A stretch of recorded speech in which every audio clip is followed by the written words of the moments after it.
wa ala alihi wa ashabihi wa man tabi'ahu ila yaumiddin. Subhanaka la ilma lana illa ma 'allamtana innaka antal alimul hakim. Rabbi shrah li sadri wa yassir li amri wahlul 'uqdatam min lisani yafqahu qawli. Bapak-bapak, ibu-ibu, hadirin hadirat, alim ulama, cerdik pandai, tokoh masyarakat, yang besar tak dihimbau gelar, yang kecil tak dapat disebut nama. Insyaallah kita semua dimuliakan Allah Subhanahu wa taala. Amin ya rabbal alamin. Hadis yang kita kaji subuh ini disebutkan dalam Sahih Al-Bukhari, disebutkan juga dalam Sahih Muslim. Maka disebut dengan satu istilah khusus, muttafaqun alaih. Muttafaqun, disepakati, alaih, atasnya. Sepakat Imam Bukhari dan Muslim tentang kesahihan hadis ini. Ada dalam dua kitab. Ada hadis itu sahih tapi hanya di Bukhari saja. Ada hadis itu sahih tapi dalam kitab Muslim saja. Tapi hadis yang kita kaji subuh ini ada dalam kedua kitab. Diriwayatkan satu jalur dari sahabat Nabi bernama Abdullah ibn Umar ibn al-Khattab, yang satu lagi dari Abu Hurairah radhiyallahu anhu. Adapun lafaz yang kita bahas yang diriwayatkan dari Abdullah ibn Umar ibn al-Khattab, tentu Imam Bukhari tidak jumpa dengan Abdullah ibn Umar ibn al-Khattab, karena Imam Bukhari meninggal tahun 256 Hijrah, hampir 2 abad setengah setelah Nabi Muhammad sallallahu alaihi wasallam. Imam Muhammad bin Ismail bin Ibrahim, Muhammad ibnu Ismail ibnu Ibrahim ibnu al-Mughirah ibnu Bardizbah Al-Bukhari meriwayatkan hadis ini dari gurunya bernama Ishaq ibnu Muhammad Al-Farawi. Meriwayatkan hadis ini dari gurunya Malik bin Anas, Imam Maliki, gurunya Imam Syafi'i. Malik bin Anas meriwayatkan hadis ini dari gurunya Nafi' Maula ibn Umar. Nafi' meriwayatkan hadis ini dari gurunya Abdullah ibn Umar ibn al-Khattab radhiyallahu anhuma. Abdullah ibn Umar ibn al-Khattab meriwayatkan langsung dari Nabi Muhammad sallallahu alaihi wasallam. Abdullah ibn Umar dekat dengan Nabi yang pertama karena Nabi itu kawan sahabat baik ayahnya Umar bin Khattab. Yang kedua karena kakaknya kandung Hafsah binti Umar ibn Khattab adalah istri Nabi sallallahu alaihi wasallam. Jangan heran kalau Abdullah bin Umar bebas di rumah Nabi karena mahram, karena hubungan kedekatan, hubungan persahabatan bersama Rasulullah, dan dia termasuk bagian dari keluarga Rasulullah sallallahu alaihi wasallam. Maka Abdullah bin Umar bin Khattab mendengar Nabi bersabda, qala Rasulullah sallallahu alaihi wasallam, Rasulullah bersabda, tuqatiluna al-yahuda, kalian akan berperang dengan orang Yahudi. Seandainya Yahudi itu sekarang tidak ada lagi, maka orang akan berkata, mana ucapan Nabi Muhammad SAW? Berarti tak betul Nabi itu. Kata dia kalian akan berperang dengan Yahudi. Buktinya Yahudi tak ada lagi. 1438 tahun setelah ucapan ini, Yahudi tetap ada, tetap eksis, tetap tegak berdiri di atas muka bumi. Orang mengatakan mereka akan punah, musnah seperti yang terjadi pada kaum-kaum yang lain. Wa ila samud akhahum salihah, kaum Samud. Wa ila adin akhahum huda, kaum Ad. Wa ila madyan akhahum syuaiba, kaum Madyan. Irama zatil imad, kaum Iram.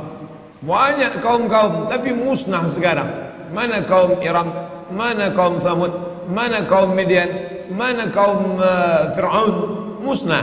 Tapi Israel tetap masih bertahan sampai hari ini. Nabi berkata, qatilunal yahuda, kamu akan berperang dengan Yahudi, hatta yakhtabiya ahadukum, sampai mereka salah satu dari pasukannya itu bersembunyi wara al-hajar, di belakang batu. Saking dahsyatnya peperangan itu nanti, sampai-sampai ada pasukan Yahudi itu yang bersembunyi di belakang batu. Lalu kemudian Yaqulul hajar, batu itu pun akan berkata. Apa kata batu itu berkata kepada orang Islam? Ya Abdallah, wahai hamba Allah, hadza yahudiyyun warai, ini ada orang Yahudi bersembunyi di belakang aku, faqtulhu, bunuhlah dia. Mana mungkin batu berbicara? Oleh sebab itu, kalau tidak bisa memahami kitab Sahih Al-Bukhari, jangan dibaca sendiri, dilihat terjemahnya, lalu karena tidak masuk akal ditolak. Ini tidak betul ini. Masa batu berbicara, pokok kayu berbicara, seperti film karton saja. Ini tidak betul. Maka baca syarahnya. Ulama banyak mensyarah. Kalau ayat tidak paham, baca tafsir. Tafsir Tabari, Abu Ja'far Ibn Jarir At-Tabari. Tafsir Al-Quranil Azim, Abul Fida Ismail Ibn Kathir. Tafsir Al-Kabir, Mafatihul Ghaib, Fakhruddin Ar-Razi. Tapi kalau tidak paham hadis, hadis itu ada dalam Sahih Al-Bukhari, baca kitab syarah yang sudah dijelaskan oleh para ulama. Yang paling masyhur populer Fathul Bari, ditulis oleh Imam Al-Hafiz Ibn Hajar Al-Asqalani Asy-Syafi'i. Tapi Fathul Bari ada dua, satu Fathul Bari Syafi'i, satu lagi Fathul Bari Hambali yang ditulis oleh Imam Ibn Rajab Al-Hambali rahimahullah. Ada satu lagi syarah Sahih Bukhari yang ditulis oleh Imam Al-Qastullani, yaitu Irsyadus Sari. Ada satu lagi ditulis oleh Imam Badruddin Al-Aini. Begitulah keseriusan ulama untuk mensyarah hadis-hadis. Jumlahnya bukan 100, 200, bukan 1000, 2000, 7275 hadis. Belum ada laptop, belum ada internet, belum ada alat tulis canggih seperti sekarang. Mereka menulis dengan peralatan yang sederhana, mengandalkan hafalan, kekuatan, tapi mereka disingkapkan Allah hijab kejahilan karena ketulusan hati dan jauh daripada makan haram dan syubhat. Begitulah para ulama dulu.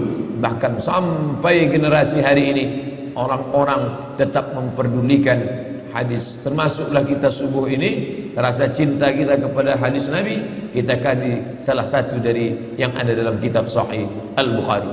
Maka kata Imam Al-Hafiz Ibn Hajar Al-Asqalani, makna bahwa batu berbicara, hadza Yahudi khalfi, ini ada orang Yahudi di belakangku. Hai Abdullah, hai orang Islam, ya Abdullah, wahai hamba Allah, hadza Yahudi khalfi, ini ada Yahudi di belakangku, faqtulu, bunuhlah dia. Maka makna ucapan itu artinya tidak ada satupun tempat persembunyian orang Yahudi. Tak ada manfaatnya dia berada di belakang batu, di belakang pokok kayu, karena semuanya akan tersingkap, terbuka. Saat itu semuanya akan binasa. Ini hadis salah satu mukjizat Nabi Muhammad sallallahu alaihi wasallam. Bahkan di Al-Azhar, ketika kita masih belajar dulu, ada satu mata kuliah khusus, yaitu Tayyarat Fikriyah. Tayyarat, aliran-aliran, Fikriyah, pemikiran. Ada aliran sekuler, ada aliran liberal, ada aliran sosialisme, ada aliran komunis, dan ada satu aliran khusus yang dikaji selama satu semester, yaitu aliran yang disebut dengan Sahyuniyah atau Zionis. Mereka bukan sekedar agama, tapi juga dia adalah politik. Yahudi agama yang unik, dia agama dan dia juga suku. Nabi Ibrahim punya anak laki-laki bernama Ishak. Nabi Ishak punya anak laki-laki bernama Yaqub. Nabi Yaqub punya anak bernama Yusuf. Yusuf punya saudara kandung bernama Yahuza. Cucu cicit keturunan Yahuza inilah Yahudi yang disebutkan dalam hadis ini. Lalu kemudian cucu cicitnya ini berkembang biak sampailah hari ini, dan mereka menjadi satu suku besar, dan mereka tidak ada Yahudisasi. Kalau Kristen ada Kristenisasi, yang non Kristen diajak masuk ke dalam agama Kristen. Tapi Yahudisasi tidak terjadi, karena Yahudi tidak menerima orang selain Yahudi. Andai bapaknya Yahudi pun akan dilihat maknya Yahudi atau tidak. Maka ketika negara Israel terbentuk, orang-orang Yahudi dari seluruh dunia pulang kembali, yang mereka sebut sebagai Ardul Mi'ad, tanah yang dijanjikan oleh Tuhan. Lalu kemudian mereka periksa satu persatu, berapa banyak Yahudi menikah dengan orang Rusia, berapa banyak Yahudi menikah dengan orang Eropa. Maka anaknya tidak diakui karena ibunya bukan Yahudi. dan ada satu lagi Yahudi di Afrika. Ramai-ramai Yahudi Afrika datang. Ini pun tidak diakui karena Yahudi putih, tiba-tiba ada Yahudi hitam. Bapak Ibu yang dimuliakan Allah Subhanahu wa taala. Oleh sebab itu mereka agama sekaligus juga suku. Kalau kita, kamu sukunya apa? Sukunya Melayu, agama Islam. Kamu suku apa? Suku Batak, agama Islam. Kamu suku apa? Suku Minangkabau, agama Islam. Mereka tidak. Suku Yahudi, agama Yahudi. Lalu kemudian suku dan agama ini berpikir tentang menciptakan sebuah negara. Itu berasal dari pikiran Theodor Herzl. Theodor Herzl, seorang wartawan Yahudi, berpikir ketika dia melihat ada negara besar, negara itu bernama Serbia yang pernah membantai umat Islam di Bosnia atas nama Slobodan Milosevic, negara Eropa, negara Rusia yang besar waktu itu bernama Serbia. Maka Theodor Herzl berpikir, kalau Serbia punya negara, mengapa kita orang Yahudi tidak punya negara? Maka dia kumpulkan orang-orang Yahudi dari seluruh dunia, maka mereka pun berkumpul. Inilah cikal bakal Zionis yang ingin mendirikan sebuah negara. Akhirnya tahun 1946 mereka pun berhasil mendapatkan tanah Palestina. Sebelumnya utusan Theodor Herzl datang menghadap Sultan Abdul Hamid di Turki. Sultan Abdul Hamid, ini ada beribu-ribu keping uang emas, terimalah, kami ingin membeli tanah Palestina. Sultan Abdul Hamid menolak emas-emas itu. Dia katakan Palestina direbut dengan tetesan darah para syuhada. Mereka mati karena Allah Subhanahu wa taala. Aku tidak akan menjual sejengkal pun tanah Palestina kepada kalian. Sakit hati mereka sampai akhirnya Turki Utsmani ditumbangkan tahun 1924. Berakhirlah khilafah Islamiyah. Maka dengan itu muluslah perjalanan Yahudi. 1924 Turki Utsmani tumbang. 1946 umat Islam terpecah-pecah. Belanda menjajah Indonesia, Inggris menjajah Malaysia, Brunei Darussalam, Singapura, Prancis menjajah Mesir, Libya, Tunisia, Aljazair, lalu kemudian Itali menjajah Libya. Mereka bagi-bagi negeri Islam seperti roti yang dipecah-pecah, persis seperti yang dikatakan Nabi SAW. Kalian nanti di akhir zaman akan diperebutkan, ditarik, menarik, satu menarik kepalanya seperti makanan ala qas'atiha, akalatun makanan ala qas'atiha, di atas piring yang besar. Ada yang menarik kakinya, ada yang menarik kepalanya. Aqillatun nahnu yawma idzin ya Rasulullah. Mereka merebut kami. Apakah kami waktu itu sedikit ya Rasulullah? Kata Nabi, tidak. Bal antum katsirun. Kalian ramai, kalian banyak. Lakinnakum ghusaun ka ghusais sail. Tapi kalian seperti buih di tengah lautan, dipukul ombak, dihempas gelombang. Kalian tak punya kepemimpinan karena Turki Utsmani sudah tumbang, tak lagi punya panutan. Apa yang dikatakan itu terwujud 1946. Maka kebetulan Palestina dipegang oleh Inggris. Inggrislah yang memikul dosa terbesar. Bagaimana Palestina bisa jatuh ke tangan Israel, laknatullah alaihim. Lalu kemudian Palestina bulat-bulat diserahkan oleh Inggris. Ini bumi Palestina diberikannya kepada orang-orang Yahudi. Sejak 1946 seluruh Yahudi dunia, Yahudi Rusia, Yahudi Eropa, Yahudi Amerika, Yahudi yang ada di Arab, mereka kembali beramai-ramai ke tanah Palestina. Dan sekarang semua Yahudi yang sudah pulang lebih kurang 5 juta orang. Penduduk Riau 6,5 juta. Yahudi hanya 5 juta saja. Tapi mereka menguasai ekonomi, perfilman, hiburan. Anak-anak kita menonton film karton, sinetron, horor, film perang. Siapa yang memproduksinya? Warner Bros.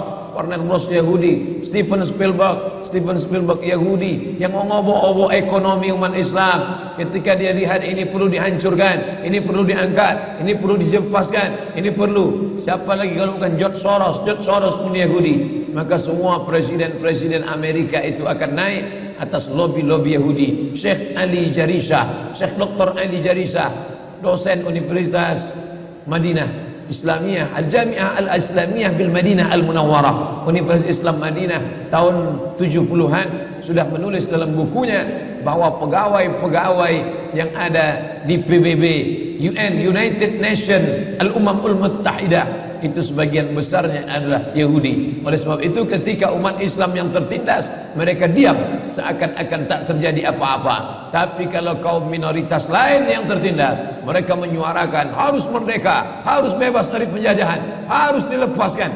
Tapi kalau umat Islam, mereka diam, mereka sepi daripada komentar. Kenapa? Karena tidak ada kepentingan di dalamnya. Apa itu yang dimuliakan Allah Subhanahu wa taala? Seorang warga negara Perancis, alirannya sosialis komunis, tapi kemudian Allah lembutkan hatinya, maka dia masuk Islam, dan dia inilah yang mengungkapkan, menuliskan bahwa Zionis menguasai Palestina, tidak hanya Palestina, tapi dia ingin menguasai dunia atas nama yang disebut dengan kembali kepada kekerajaan Daud.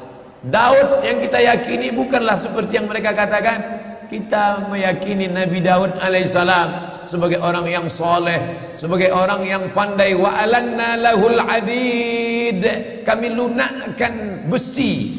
Maka Nabi Daud alaihissalam mengambil besi, lunak besi itu di tangan Nabi Daud alaihissalam, lalu dibentuknya menjadi baju besi. Baju besi itu dijualnya. Lalu hasil dari menjual baju besi itulah Nabi Daud hidup. Nabi Daud adalah orang yang zuhud, walaupun dia seorang raja di raja. Makanya kata Nabi SAW, ahabbus saum ilallah, puasa yang paling dicintai Allah, saumi Daud, puasa Nabi Daud alaihissalam. Tapi mereka menggambarkan Daud sebagai raja yang perkasa. Raja Daud, inilah kata mereka raja di raja mereka. Mereka menyebutnya King David. King David lahir punya anak laki-laki bernama King Solomon. Kita menyebutnya Sulaiman alaihissalam. Tapi bukanlah seperti namanya sama, tapi kepribadian yang berbeda. Mereka menampilkan sebagai raja yang beringas, raja yang brutal. Sedangkan Allah Ta'ala menceritakan Nabi Sulaiman sebagai orang raja, nabi yang lembut. Sampai-sampai dia menahan pasukannya, jangan kalian lewati tanah ini, karena aku mendengar ada suara lembut. Ya ayyuhan namlu dukhulu masakinakum, hai para semut-semut, masuklah kalian ke sarang kalian, agar supaya jangan sampai pasukan Sulaiman menginjak perut kalian. Yahtimannakum junud, jangan sampai pasukan Sulaiman menginjak kalian. Fatabassama dhahika, Nabi Sulaiman tersenyum. Begitulah hebatnya kekuasaan Sulaiman, begitulah hebatnya ilmu Nabi Sulaiman. Sampai-sampai semut pun tak ada yang terinjak, tak ada perut semut yang pecah. Tapi mereka menggambarkan Sulaiman sebagai raja yang brutal, yang beringas, dan mereka ingin mengembalikan lagi kerajaan ini. Mereka katakan bahwa ada 5 yang mereka nanti-nantikan, yang harus mereka lakukan, karena akan turun Mesias, sang juru selamat, yang mereka nanti-nantikan sejak zaman nenek moyang mereka dulu. Mereka membangun ini berdasarkan keyakinan yang mendalam, walaupun keyakinan itu diambil dari mitologi, mitos semata. Mitos pun ternyata kalau diyakini seyakin-yakinnya bisa membangkitkan semangat yang luar biasa. Mereka meyakini bahwa mereka adalah manusia-manusia pilihan Tuhan. Mereka menyebut dirinya dalam bahasa Arab Asy-Sya'bul Mukhtar. Sya'bu, bangsa, Mukhtar, pilihan Tuhan. Satu-satunya bangsa pilihan Tuhan hanya kami. Yang lain ini bukan pilihan Tuhan. Kami adalah pilihan Tuhan yang akan menguasai dunia. Selain kami nanti akan menjadi ghaib. Ghaib artinya keledai tunggangan. Hanya sebagai keledai tunggangan saja untuk mencapai tujuan. Mereka bisa berkawan dengan Eropa, mereka bisa berkawan dengan Amerika, mereka bisa berteman dengan Arab, tapi mereka menganggap itu hanya keledai tunggangan yang akan ditunggang mencapai tujuan. Begitu tujuan sampai, mereka akan menyembelih, membunuh, memanah, menembak orang-orang yang dijadikan sebagai keledai tunggangan ini. Lalu kemudian mereka akan menguasai dunia. Dia tuliskan langsung di petanya. Biasanya kalau pasukan musuh ingin menghantam negeri kita, dia akan simpan rahasia ini baik-baik. Tapi Yahudi tidak begitu. Dia langsung tuliskan di benderanya. Perhatikan bendera Yahudi, kain berwarna putih, ada garis biru di atas, satu garis biru lurus di bawah, dengan bintang segi 6 di tengah. Apa makna simbol ini? Ini penuh dengan makna. Garis biru di atas sungai Nil, garis biru di bawah sungai Efrat. Itu adalah batas kerajaan yang akan mereka dirikan. Sungai Nil di atas, sungai Efrat di bawah. Artinya mereka akan menguasai Asia, Afrika. Sungai Nil Afrika Utara, Mesir. Sungai Efrat Asia, Irak. Mereka akan membuat negara Greater Israelian yang disebut dengan Israel Raya, Israel Agung, yang batasnya dari dua sungai, sungai Nil dan sungai Efrat. Oleh sebab itu jangan heran ketika kedutaan Yahudi, kedutaan Israel ingin dibuka di Kairo, dia tidak mau membuat kedutaan Israel di dalam bagian sungai Nil, tapi dia ingin buat di luar.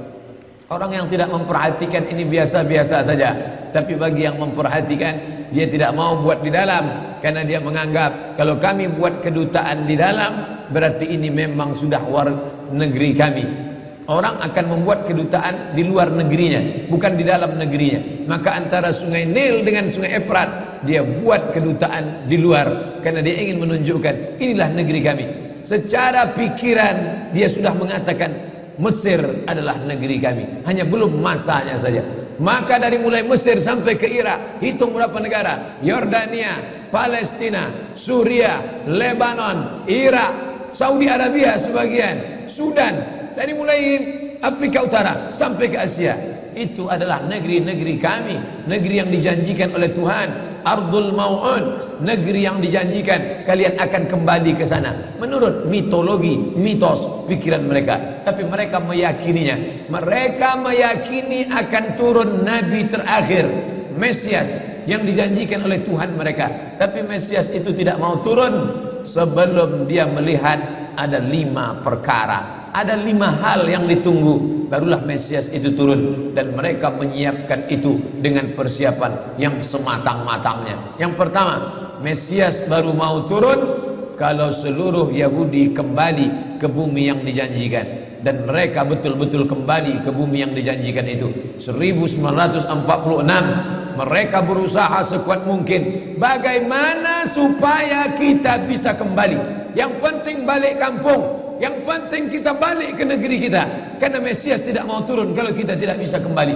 Berusaha sekuat tenaga, jumpai sultan-sultan Islam yang bisa dibeli, tapi umat Islam tidak bisa dibeli. Iman mereka terlalu mahal untuk dibeli. Mereka sudah menjual nyawa mereka, diri mereka dalam kuasa Allah Subhanahu wa taala, karena mereka yakin innallaha ashtara minal mu'minin, Allah sudah membeli dari orang mukminin amwalahum, harta mereka, wa anfusahum, nyawa mereka, bi anna lahumul jannah, mereka sudah dibeli dengan surga. Nyawa yang ada dalam dirimu bukan milikmu, hartamu, mobilmu, rumahmu bukan punyamu, itu semua punya Allah. Sudah lama dibeli Allah, sebelum kau lahir ke dunia sudah dibeli Allah. Dibeli dengan apa? Dengan surga.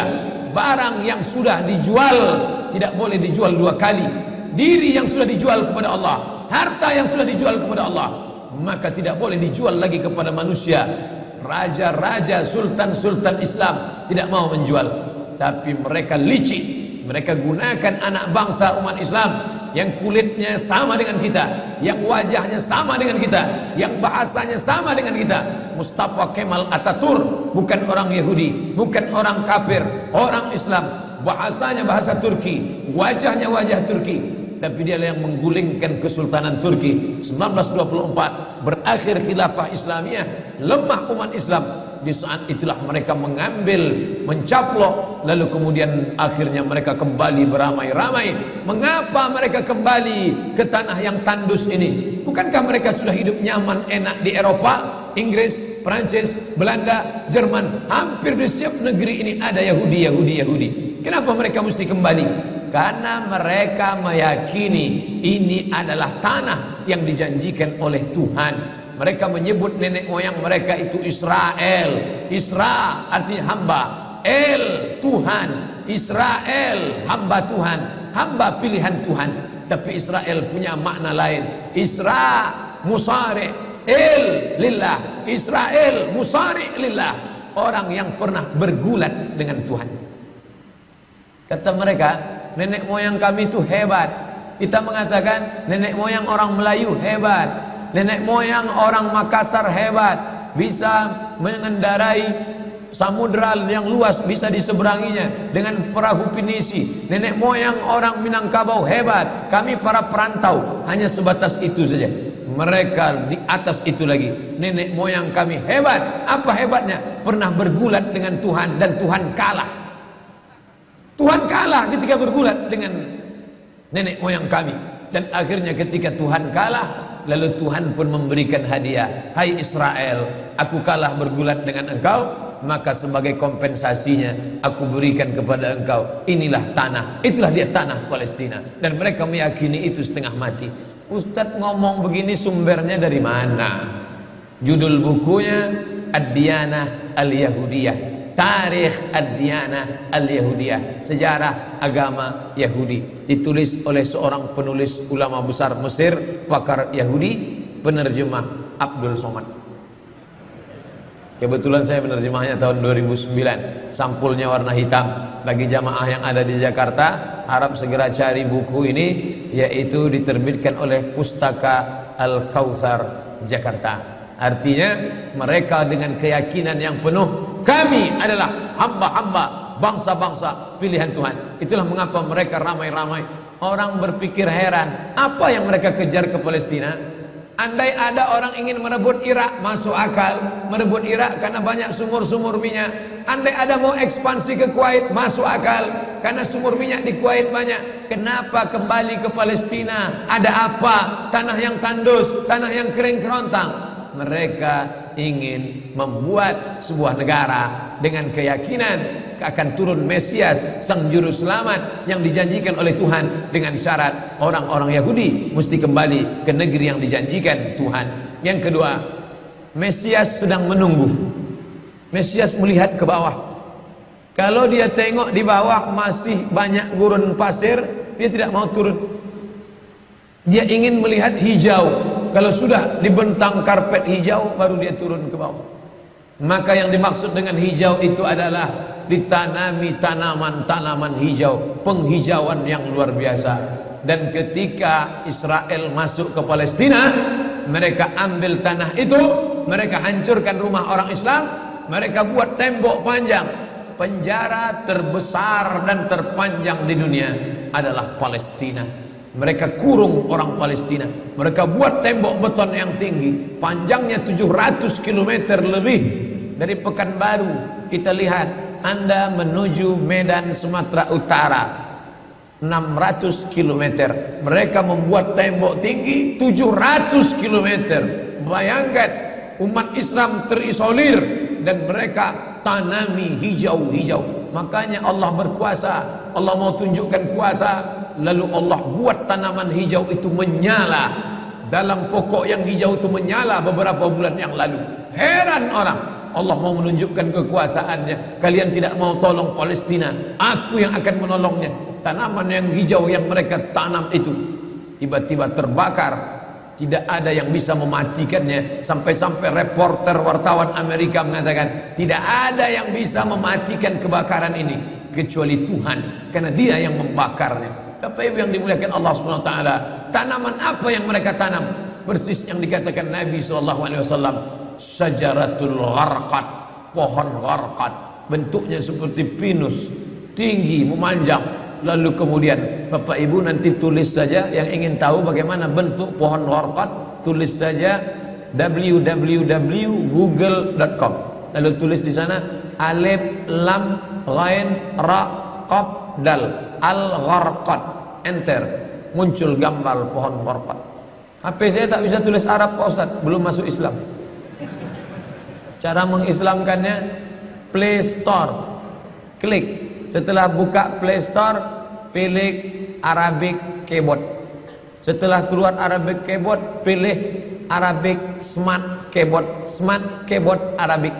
Habis itu setupkan ke HP, 5 menit, geser, langsung berubah, bisa tulis Arab. Alif lam ghain ra qaf dal, enter, pilih image, muncul gambar pohon gharqad. Gimana? Sudah nampak? Tak keluar Pak Ustaz. Loh kenapa? Paket tak ada. Sekarang mudah belajar.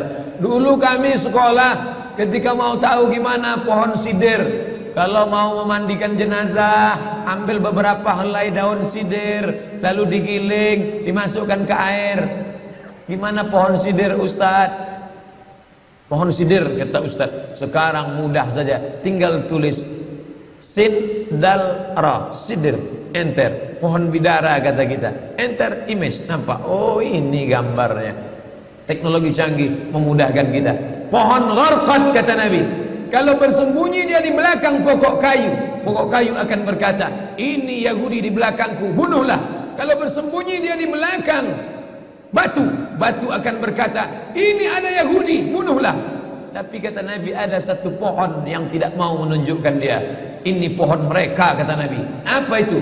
Syajaratul gharqad, pohon gharqad. Subhanallah, Masya Allah. Apa yang dikatakan Nabi dulu terwujud sekarang. Mereka tanam pohon gharqad ini sebanyak-banyaknya. Ketika saya sampai ke Rafah, Mesir, Palestina, sampai perbatasan Mesir Palestina, ada satu kota bernama Rafah. Rafah dibagi dua, Rafah Palestina, Rafah Mesir. Di tengah kota Rafah, di batas perbatasan, kawat duri panjang yang dipasang dengan voltase listrik bertegangan tinggi. Siapa saja yang menyentuhnya akan terbakar mati. Tak ada orang berani mendekat. Tapi kawat-kawat duri itu kita bisa melihat rumah-rumah saudara kita di Palestina dan nampak hijau. Lalu gaib penunjuk bertanya ke kami, coba tengok pohon yang hijau itu. Pohon apa itu? Pohon apa ya? Itulah pohon gharqad yang dikatakan Nabi SAW. Mereka tanam sebanyak-banyaknya karena mereka meyakini bahwa Mesias akan mau turun kalau sudah dia tengok hijau. Seperti kita kalau pesawat mau mendarat di airport Sultan Syarif Qasim II airport, Anda akan, ladies and gentlemen, all our passenger, para penumpang pesawat airlines, kita akan mendarat. Begitu kita melihat riau hijau, tapi hijaunya bukan pohon gharqad, pohon gotah sama pohon sawit. Begitu juga kalau kita mau mendarat di Batam, kita lihat hijau ke bawah. Begitu jugalah Mesias akan turun ke bawah kalau dia melihat sudah hijau semua. Karena mereka meyakini, amat sangat meyakini itu. Mereka menanam pohon gharqad itu. 3. Kapan Mesias akan turun? Mesias akan turun kalau Babilonia dibantai terus. Makanya mereka punya program bantai Babilonia, hancurkan Babilonia. Kenapa mereka marah dengan Babilonia? Karena Raja Babilonia pernah menghancurkan kekuasaan mereka. Raja Babilonia yang mereka maksud adalah Nebukadnezar. Nebukadnezar Raja Babilonia menghancurkan kerajaan nenek moyang mereka. Mereka punya dendam kesumat yang luar biasa. Salah satu sifat Yahudi, dendam kesumat yang tak pernah mati. Walaupun sudah terjadi ratusan tahun, ribuan tahun lalu, tetap anak cucunya sekarang dendam. Hantam Babilonia, hantam Babilonia. Karena Babilonia negerinya Nebukadnezar, anak cucunya mesti dihancurkan. Mana Babilonia itu? Babilonia adalah Irak. Makanya setiap naik presiden Amerika yang didukung oleh Yahudi, mereka akan membantai Babilonia, Irak. George Bush naik, apa yang dilakukan George Bush? Membantai Irak. George Bush Junior, anak George Bush naik, apa yang dilakukan George Bush Junior? Membantai Irak. Naik Obama, apa yang dilakukan Obama? Membantai Irak. Kenapa yang sekarang ini, siapa namanya? Donald Trump. Payah ngingat nama orang kafir. Kenapa Donald Trump tak membantai Irak? Karena Irak sudah hancur babak belur, tak perlu lagi dibantai. Sumur-sumur minyaknya sudah punya kita. Negeri itu sudah menjadi negeri boneka, hancur lebur. Saddam Hussein barulah orang paham. Dulu kita terikut-ikut dengan kata-kata mereka di Reuter. Saddam Hussein raja yang zalim, Saddam Hussein orang yang jahat, Saddam Hussein. Tapi begitu Saddam Hussein digantung, apa kata dia di tiang gantungan? Allahu Akbar, patah lehernya, mati Saddam Hussein, meninggal dunia. Sekarang orang baru sadar, ternyata Saddam Hussein menyelamatkan negeri itu daripada orang-orang yang jahat. Sekarang apa yang terjadi? Saudara kita yang beberapa bulan bersama kita di Masjid Raya Senapelan. Kalau Bapak ingat, ayahnya, anaknya, ibunya, adik-adiknya tak sanggup lagi tinggal di Baghdad. Kenapa? Kami dibantai oleh Syiah, kami dibantai oleh Amerika, kami sampai lari mendapatkan suaka politik. Sampai hari ini masih ada sebagiannya tinggal yang Sunni, yang Syiah dengan berbagai macamnya. Apa maknanya? Mereka membantai Babilonia. Lalu orang mengatakan ini kan ekspansi politik, ini kan karena sumur minyak. Ada betulnya, tapi lebih daripada itu adalah mereka memiliki keyakinan yang luar biasa bahwa Mesias akan datang kalau Babilonia dihancurkan. Ustadz baca analisa ini dari mana? Kami belajar buku ini 6 bulan di Al-Azhar, 1 mata kuliah, dan saya paling suka mata kuliah ini karena mengaitkan antara ayat Al-Quran dan hadis Nabi. Kalau kita suka mata kuliah itu, kita ingat isinya, kita ingat orang yang mengajarnya. Saya masuk Al-Azhar 1998, hari ini 2017, 19 tahun yang lalu. Kalau saya pejamkan mata saya, masih ingat saya Syekh Dr. Fargallah yang mengajarkan mata kuliah ini. Dengan semangat dulu dia di lokal mengatakan, anak-anakku sekalian, beginilah mereka akan menguasai umat Islam, negeri Palestina. Semangat Syekh Fargallah. Saya tak tahu apakah dia masih ada atau tidak, tapi pahala akan tetap mengalir baik beliau hidup maupun sudah meninggal dunia. Kenapa? Saya sampaikan kepada Bapak Ibu sampaikan kepada anak menantu, sahabat, kerabat, tetangga, mengerti keadaan kita zaman sekarang. Jangan sampai dikatakan Palestina bukan urusan kita. Ini kan masalah politik. Indonesia ya Indonesia, Palestina ya Palestina. Antum tidak mengerti masalah dunia. Palestina adalah masalah umat Islam. Subhanalladzi asra bi'abdihi, maha suci Allah yang sudah memperjalankan hambanya minal masjidil haram, dari masjidil haram, ilal masjidil aqsa, masjidil aqsa, masjidil aqsa Palestina. Kita yang tertulis dalam kitab suci kita bahwa kita punya ikatan emosional, kenapa kita tidak yakin itu? Yahudi ajarannya dibuat-buat, ajarannya mitos, tapi mereka punya keyakinan yang luar biasa. Mereka rebut negeri itu, mereka kuasai, mereka hancurkan negeri musuh. Atas dasar apa? Keyakinan bahwa Mesias akan datang. Yang kelima, apa yang mereka lakukan untuk Palestina? Mereka meyakini ada Temple of King Solomon, tempel, kuil King Solomon, Raja Sulaiman. Datang pula orang Indonesia latah, dikatakannya Sulaiman ini kerajaannya bukan di Palestina, di Yogyakarta, Sleman. Kata dia, King Solomon itu punya tempel kuil, dan Temple of King Solomon letaknya pas di bawah Al-Masjidil Aqsa. Apa maknanya? Mereka mengeruk setiap hari bulldozer, traktor, ekskavator, terus mengeruk keliling Masjidil Aqsa. Mereka ingin meruntuhkan Masjidil Aqsa. Tulis Temple of King Solomon, enter, pilih image, tampak gambar replika. Inilah kerajaan Sulaiman yang ada di bawah Masjidil Aqsa. Akan mereka naikkan. Mereka sudah bangunkan rumah kecil replikanya, seperti orang Riau membuat rumah replika, rumah Melayu Kampar, rumah Melayu Siak, rumah Melayu Bengkalis. Di mana rumah itu? Di Purna MTQ. Anak-anak kita kalau mau tahu bagaimana rumah Melayu Kampar, bagaimana rumah Melayu Siak, bagaimana rumah Melayu Pelalawan, pergi ke sana. Sebagiannya ada, sebagian tak ada, entah kemana perginya. Tapi mereka membuatkan itu. Inilah dia replika kerajaan Temple of King Solomon. Artinya apa?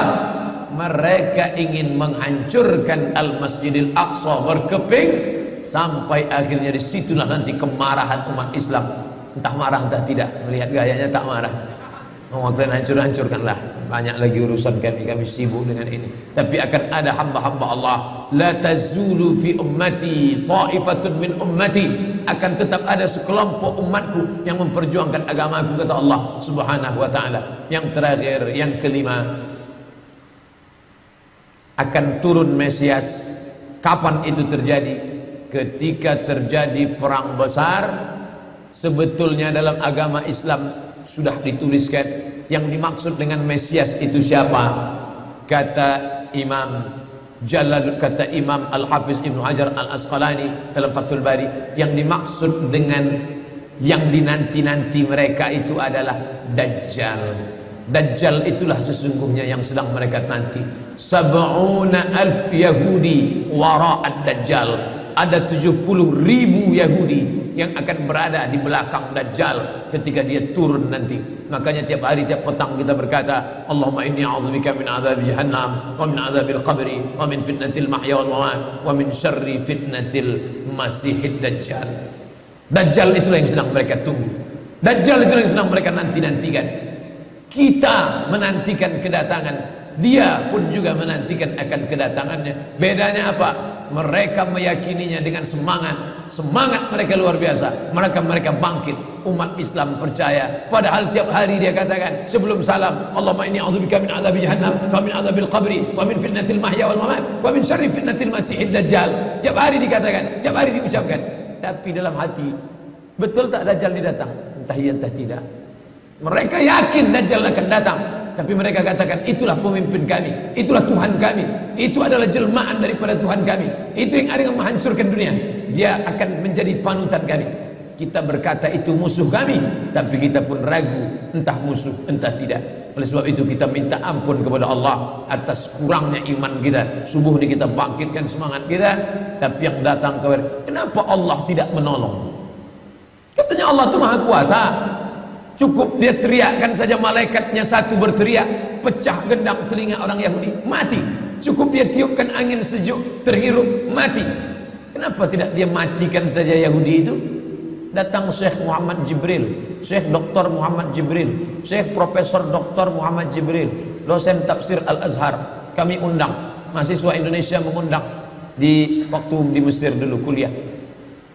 Lalu saya tanya, Assalamualaikum Syekh. Ya, kaum Ad binasa, kaum Samud binasa, kaum Midian binasa, kaum Iram binasa, kaum Fir'aun binasa. Kenapa Allah tidak membinasakan Israel ini? Senyum Syekh Muhammad Jibril. Apa kata dia? Ya beni, anakku, seandainya Allah membinasakan Israel ini, lalu apa yang tersisa untukmu? Ditunjuknya saya. Seandainya Allah membinasakan Israel ini, lalu apa yang tersisa untukmu? Terdiam saya. Allah sengaja sisakan ini sebagai medan jihad kita menolong agama Allah Subhanahu wa taala. Masjid An-Nur sudah berperan untuk menolong agama Allah dengan mendatangkan imam-imam dari Palestina. Mereka lah yang bercerita tentang keadaan ini. Kalau mereka yang bercerita, tentu Bapak Ibu lebih percaya, karena hidung mereka lebih mancung, jambangnya lebih tebal, dan mereka asli orang Palestina. Maka mereka datang. Maka sebelum Ustadz Somad mengakhiri tausiah 15 menit